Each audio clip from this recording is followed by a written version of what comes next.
The parents, who are members of a faith healing church in Oregon City, pleaded guilty to denying their own son medical care. Our investigator Dan Tilkin was the only reporter in the courtroom this morning. That's because Dan has been investigating this church and its followers since the late 1990s. Right, exactly. And people remember in 2008, since then, the Heimbigners right here are the sixth couple to be prosecuted as members of the Followers of Christ Church, accused of not getting their children medical care.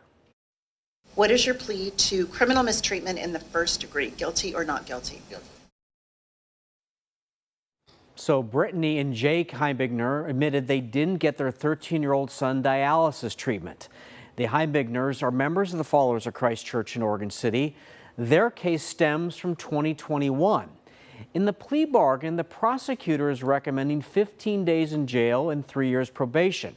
Now, you're about to hear from the judge, but we've bleeped out the boy's name to protect his identity. Is it true that on or about September 22nd, 2021 in Clackamas County, Oregon, in violation of a legal duty to provide care for Heimbinger, that you unlawfully and knowingly withheld the necessary and adequate medical attention from Heimbinger? Yes.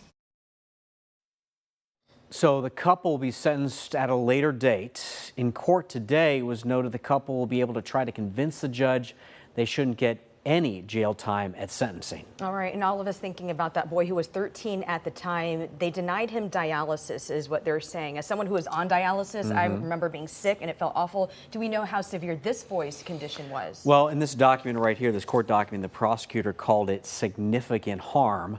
By phone, the lawyer for Jake told me it's a question of what did they know and when did they know it. And that has been a recurring theme in the prior Followers of Christ cases, where the defense attorneys have argued, well, the parents didn't know how bad it was until it was too late. That argument only worked in the first trial. It didn't work in the subsequent trials. Okay, you bring that up. What about some of the other cases of the Followers of Christ followers? So there's a current investigation going on right now. In June, I reported how a newborn baby died, and the sheriff's office and prosecutors are investigating. Was that something criminal? And I understand it's going to take a long time to figure that out. Okay, you'll stay on top of it. Like we mentioned, you've been following these cases since the 1990s. Right. Okay, thanks, Stan. And now to this.